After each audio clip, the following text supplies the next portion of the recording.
কি হয়েছে শাশুড়ি মা? তুমি আমার মেয়েকে এত সন্দেহ করো, বেচারা বাপের বাড়ি এসে বিষ খেয়েছে। এ তো মহা মুশকিল। এবার আমি আমার বউকে লক্ষ্য রাখবো কি করে? মৌলালি, মরেছো ভালো করেছো, কোনো পুরুষ ভূতের সাথে রাতে কথা বলবে না, আর তুমি একা একা আলাদা একটা নিম গাছে বসে থাকবে। এত সন্দেহ, মেয়েটা আমার মরেও শান্তি পাবে না। আচ্ছা, ও যদি কোনো ভূতের সাথে রাতে লাইন মারেও তুমি বুঝবে কি করে? বুঝবে কি করে মানে? দরকার পড়ে আমিও মরে ভূত হয়ে ওকে লক্ষ্য রাখবো, তবুও কোনো পুরুষ ভূতের সাথে আমি ওকে কথা বলতে দেবো না। ঠিক আছে, তাহলে আমার মেয়ে বিষ খেয়ে মরেছে, তাহলে তুমিও বিষ খেয়ে মরো। হ্যাঁ দিন মরবো, তবু আমি মৌলালিকে কারোর সাথে কথা বলতে দেবো না।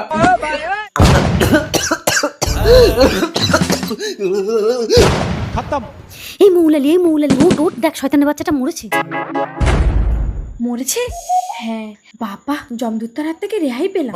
এই মৌলালি, এক কাজ কর, শয়তানের বাচ্চার বডিটাকে এখন খাটের তলায় ঢুকিয়ে দে। শপথ আসছে, ওর সাথে তোর বিয়েটা হয়ে গেলেই এর ব্যবস্থা করবো। নে ধর। ও বাবা, কি ভার। টাকা দাও, টাকা দাও। মৌলালি, ও মৌলালি, কই এ বাউলা গাছে তো নেই, তাহলে কি এই শ্মশানের কেওড়া গাছে কোনো ভূতার সাথে আমার মৌলালি লাইন মারছে? দেখি তো, আজ ওর একদিন কি আমার একদিন। ওই তো একটা ভূত, দাঁড়া ওর কাছে শুনে দেখি। ও ভূত দাদা, তুমি আমার মৌলালিকে দেখেছো? কে মৌলালি? কোনো মৌলালি টৌলালি তো মরেনি।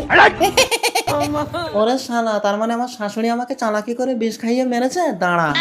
বাবা শপথ, জামাইয়ের খেল খতম, এবার তুমি মৌলালিকে বিয়ে করে নাও। দিন দাঁড়াও। ও না আমাকে দিনরাত সন্দেহ করতো। ও মা গো, এরা তো আমাকে কেউ দেখতে পাচ্ছে না, আমার কোনো কথাই শুনতে পাচ্ছে না, আমি তো মরে গেছি। এবার আমি আমার মৌলালিকে কি করে রক্ষা করব? আচ্ছা দেখুন, তাহলে শুভ কাজে দেরি করে কোনো লাভ নেই, বিয়েটা সেরে ফেলি। না, এ বিয়ে হবে না, মৌলালি আমার বউ। নাও, মালা ও বদল মা করো। গো, কি করি রে?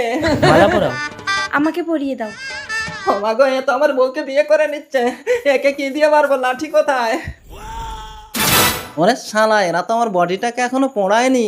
এক কাজ করি, বডির ভেতরে ঢুকে যাই, তাহলে আমি আবার জীবন্ত হয়ে যাব। আপনি কাকে ভালোবাসেন, সুন্দরী মেয়েটাকে না কলিজার বাবাকে? যারা যারা কলিজার বাবাকে ভালোবাসেন তারা এক্ষুনি চ্যানেলটা সাবস্ক্রাইব করে একটা শেয়ার করে দিবে, আর কমেন্টে লিখে যাবে আই লাভ বাবা। আর যারা বাবাকে ছাড়া সুন্দরী মেয়েটাকে ভালোবাসে তাদের এগুলো কিছুই করতে হবে না। যাক বাবা, নতুন জীবন পেলাম। দাঁড়াও, ভূত, কে রে তুই? আমার কথাটা শোনো। আরে পালাচ্ছ কেন? আমার কথাটা শোনো, আমি ভূত না, আমি আবার জীবন্ত হয়ে গেছি। ও মা গো, বউকে সন্দেহ করে তো বড় বিপদে পড়লাম। এবার তোরা ওঝা ডেকে এনে আমাকে আচ্ছা কেলান কেলাবো। কি করি রে? বউটাও থাক, আমি বিদেশে পালাই।